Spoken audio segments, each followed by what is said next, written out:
একটা নীতিমালা আজকে আমি আপনাদের শিখিয়ে যাচ্ছি, সেটা হলো অতিরিক্ত আমলে অতিরিক্ত নেকি, একথা ভুল।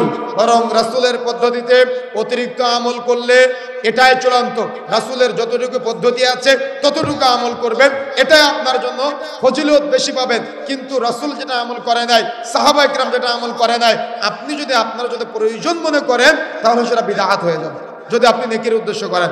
কথা কি বুঝতে পেরেছেন? সুতরাং বন্ধুরা আমার, এই আজকেই দিবাগত রাত্রি আপনি সাহারি করে সিয়াম পালন করতে পারেন, কিন্তু অন্য নিয়তে সিয়াম পালন করতে হবে। যেমন আরবি মাসের 13, 14, 15 তারিখ আইয়ামে বীজের সিয়াম পালন করা যায়। আইয়ামে বীজের নিয়তে যদি আপনি সিয়াম পালন করেন তাহলে কোনো সমস্যা নাই, আপনি নেকি পাবেন ইনশাআল্লাহ। যদি দেখা যাচ্ছে কোনোদিন এই 15 তারিখ কোনো বছরে দেখা যাচ্ছে আপনার সোমবার বা বৃহস্পতিবারের সাথে মিলে যায়, তাহলে সাপ্তাহিক যে সিয়াম আছে ওই সিয়ামের নিয়তে আপনি সিয়াম পালন করতে পারেন, কোনো সমস্যা নাই। রাসূলুল্লাহ সাল্লাল্লাহু আলাইহি সাল্লাম রমজানের পরে সবচেয়ে বেশি সিয়াম পালন করতেন, সেটা হলো শাবান মাসে। যদি আপনি শাবানের নিয়তে সিয়াম পালন করেন তাহলে কোনো সমস্যা নাই, কিন্তু যদি আপনি শবে বরাতের নিয়তে সিয়াম পালন করেন তাহলে বিদআত হয়ে যাবে। কথা কি বুঝতে পেরেছেন আমার?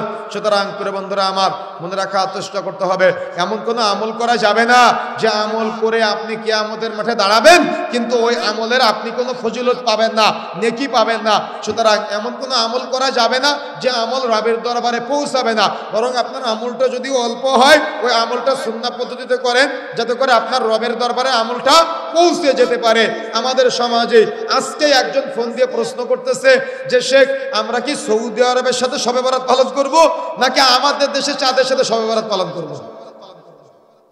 এতদিন তো জানতাম এটা রমজান আর ঈদের সময় গন্ডগোল বাঁধে, কিন্তু এবছর নতুন করে দেখলাম যে শবে বরাতের সময় গন্ডগোল করতেছে যে সৌদি আরবের সাথে শবে বরাত করব না বাংলাদেশের চাঁদ, আকাশে যেদিন চাঁদ দেখা যায় সেই দিন শবে বরাত পালন করব। কোন দিন করবেন আপনারা? কোন দিন? হ্যাঁ, কোন দিন শবে বরাত পালন করেন? বাংলাদেশের সাথে না সৌদি আরবের সাথে? বলতে পারলেন না যে কোনোদিন করব না, এটা তো বিদআত। কথা বুঝেন নাই? কথা কি বুঝতে পেরেছেন? মনে রাখার চেষ্টা করতে হবে। মিডল ইস্টে আমরা তথ্য নিয়েছি, সৌদি আরবে বিভিন্ন জায়গায় তথ্য নিয়েছি, ওখানে যে বেদাতটুকু করে বাঙালিরা বেদাত করে, কিন্তু আরাবিয়ানরা এর পিছনে 4 আনা পয়সা ব্যয় করে না, এর পিছনে 1 সেকেন্ড সময় নষ্ট করে না। আরাবিয়ানরা যতটুকু বেদাত করে সব বাংলাদেশ, ভারত, পাকিস্তানে যারা আছে এরা গিয়ে বিদআত করে, কিন্তু ওই তাওহীদের দেশের যারা নাগরিক আছে তারা কখনো এই বেদাতের পিছনে 1 সেকেন্ড সময় নষ্ট করে না, তারা এটার প্রয়োজনই মনে করে না। কথা কি বুঝতে পেরেছেন? সৌদি আরবের সাথে রাখবেন না বাংলাদেশের সাথে রাখবেন এটা তো বহু দূরের কথা। আমার কথা কি বুঝতে পেরেছেন? তবে এখন আসেন, যেহেতু এটা নিয়ে আমাদের মাঝে একটা